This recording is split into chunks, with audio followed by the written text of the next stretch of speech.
friendo, Steve here. And Larson. And welcome back to Going in Raw News Brief. Yeah, I got to drop the tattoo off. Time is a ticking. This is the week window that we have for the neck tattoo. If you wait too long, then hell, I might only have to wear it for like 2 or 3 days. So. I know, exactly. So I need to beat feet to that house. Time is a ticking. TikTok, as Killer Cross would say. Let's hop right into the news. This is some heavy stuff. I want to get through this so that we can talk about some more fun stuff. This is a bummer, man. Alberto Del Rio, commonly known as Alberto Del Rio, has been arrested. News broke yesterday via News 4 in San Antonio that former WWE champion, whose real name is Jose A. Rodriguez Chucuan, I think is how you say that name, was arrested after accusations that he beat and sexually assaulted a woman. This is some really nasty stuff here. In an affidavit filed by the victim, Alberto is accused of assaulting her on multiple occasions, with the most recent happening May 3rd, where Del Rio, quote, accused the victim of being unfaithful. She claimed he became angry when she wouldn't admit to the infidelity, so he slapped her across the head, slapped her again, then took her to his downstairs bedroom and slapped her 8 more times. He also threatened to take her son and drop him off in the middle of the road somewhere. It gets worse from there. Allegedly, there was a sexual assault for several hours. Del Rio was charged with second-degree felony, sexual assault, and was released after posting a $50,000 bond. Yeah, the details are really bad. Yeah, really bad. They're graphic and they're bad, and I really don't want to. You can read them for yourself. If true, this is like devastating for any number of people, and obviously he needs to be put away for a long time. If true, he'll have his time in court to defend himself. But certainly, this is ugly business for Alberto Del Rio. Hopefully, the victim in this case gets the help that she needs. Absolutely. But yeah, this is ugly stuff. And I mean, obviously, he's no stranger to controversy. His entire relationship, seemingly with Paige, was fraught with incident after incident. Mm-hmm. And yeah, it's pretty bad stuff. I would doubt at this point that any door back open to the WWE that he claimed to have been open is probably still that. Well, that always seemed to be a one-way thing anyways, where it felt like he wanted the door back in, but seemingly from WWE's point of view, that door had already been shut for a very long time. And I would highly doubt that door will ever be opened from WWE. Yeah. Let's move on, man. If you guys want to read the details on that one, you can. But let's talk about this. I'm walking on thin ice, man, because I don't want to set you off again. But there might be some sort of very simple explanation about Otis's Money in the Bank win last night. Larson, would you like to talk? And you about know this? what? I guess you should have all seen it coming. Given bits of news floating about late last week during the lead up to Money in the Bank. So first, Otis talked what he would do if he won the Money in the Bank briefcase during an interview with Digital Spy, where he noted that, quote, if I get the briefcase, I'm not going to say it in Otis' voice. If I get the briefcase, we're challenging for the tag titles. I don't think there's a rule of what titles to challenge for. Well, I'm pretty sure it was the top titles in each brand, but anyways. So we're going to challenge for the tag team titles, cash it in, and that's what's going to happen. Then Meltzer mentioned this week's newsletter that, quote, regarding the Otis Rose storyline and Andrea Listenberger, the writer who was released a few weeks ago and credited with it a lot, perhaps most of the Otis stuff is from Vince McMahon, who likes the character. Vince likes Otis. Otis talking to Digital Spy about plans for cashing in the briefcase. I guess I should have put more credence to the idea of Otis winning it, which I put absolutely zero.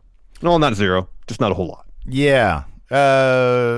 I mean, I don't know. I just saw the writing on the wall for the past couple of weeks. How they're like they had him winning singles matches. They had him win a match at Mania. This, that, the other. So I don't know. That's sort of why I figured. Although I only had one confidence point in it because AJ made all the sense in the world. So this is not shocking at all. Vince likes you. He's going to do cool stuff with you. The only question here is, will he continue Yeah, like that's Otis. the real question. I mean, how many times has he become infatuated with a particular character, only to sour on that particular character eventually, and then get some semblance of buyer's remorse in the middle of a push? Well, okay, so here's my question. I don't remember necessarily. So like, let's for example, the most infamous, I guess, if you will, Money in the Bank winner, Mr. Kennedy, who got tricked into giving up his Money in the Bank briefcase to Edge, lost it in a match. That wasn't a case of buyer's remorse. No, it wasn't. It was a misdiagnosed injury. Mm-hmm. But Sandow, buyer's remorse, probably. Granted, he wasn't tricked out of the briefcase. Sandow he lost to Cena. Yeah, I really wonder what the story, because here's the thing. Yes, there has been buyer's remorse. We know that. Early Dolph was a situation where there was some buyer's remorse too. Yeah, I wonder how, I'll put it this way. I wonder, in terms of the lead up, how much Vince was into any of those people. I mean, he seemed to waffle a lot. Cody himself has said, just recently, that there were 2 times that he was 2012 told. and 2013, yeah. He was told that he was going to win it, and then day of, he was told that wasn't going to be the case. And so I don't know, like, I don't know that aspect of it, how much he's been into, for example, Damian Sandow, and then he turned around and was like, oh, this isn't a good idea. If Vince really likes Otis, then he's going to get at least some sort of push, you would think, after this. And then if something clicks in Vince's brain where he's like, I really don't see it, be it the ratings or what have you, but the ratings are weird right now anyways and on top of that, the ratings went, I think, up this past week on SmackDown for the Money in the Bank go home. Are they still like well below normal levels? Absolutely. I wonder, Mr. Sinister here in the Twitch chat mentions Baron later became buyer's remorse. Well, I think that was just as much to do with something Baron probably did as opposed to any sort of change of thought or change of heart that Vince may have had about him. I mean, you couldn't really call Triple H's King of the Ring loss in '96 when it was supposed to be a win buyer's remorse. That was punishment. So yeah, that's different. That was different. Yeah. So I don't know. Vince is an oddball character. Everything, right. The entire wrestling industry is based off his whims. So we'll see. We'll see where this goes. But exactly. Who knows? We might find something out Friday where Otis gets tricked into putting that briefcase up, and then he's not briefcase holder anymore. Let's take this one step further. What is it about Otis do you think Vince finds so appealing? He just thinks he's funny. I guarantee you, he just thinks he's funny. Yeah. He likes up. Okay, here's the thing though. There's been like Vince would find people funny and not like push them to the moon though, right? Like is humor now a litmus? Like is that like, oh, you're funny, you're gonna get pushed? I think that's a lot of it. I think he probably reckoned, look, I still maintain that Otis, the last couple of Otis wins, the last couple of Otis moments would have gotten the biggest crowd reaction. Probably. For a lot of people. I think the larger wrestling fan base probably finds him funny. He can be funny. I know his character to a certain extent is dullard, but his story with Mandy especially has been fairly well grounded. It never got too ridiculous. Yeah, he comes off as fairly relatable. Okay, see, that's the thing. That's the thing, is that I think the idea of Otis, and this is where the main roadblock is going to be, is that the idea of Otis is relatable because he's the everyman, right? He's the schlub. Actual Otis, the way he's presented, I don't know anybody like that. No, not at all. Not at all. Right? It's the idea here will present this guy who doesn't look like your typical WWE wrestler, much less the type of guys historically Vince has said, all right, let's put the belt on him. Mm-hmm. And yeah, like really about nothing about Otis is relatable. So like, I don't know anybody else who goes around going, meh. I don't know anybody like that. Exactly. You know? So that's going to be the thing, is that and when I noticed it this past week, are they going to be able to sort of de-dullard to undullard Otis to try to make him relatable and be able to keep what makes him appealing, which is kind of the weird stuff. I don't know. It's the entertainment factor of the weird stuff. Yeah. I guess plus, he's got the I like meat, blue collar solid, everyman appeal in that respect, at least in terms of the branding. They aim for that. Uh-huh. beyond just the weird stuff. Mm-hmm. So it's this weird amalgam of relatable and completely unrelatable Mm-hmm. that I guess appeals to Vince and maybe the larger fan base. I don't know exactly. Yeah. This is kind of cool, though. WWE might just be planning, I mean, we've seen this already, shorter pay-per-views. This might have actually been something that's kind of confirmed.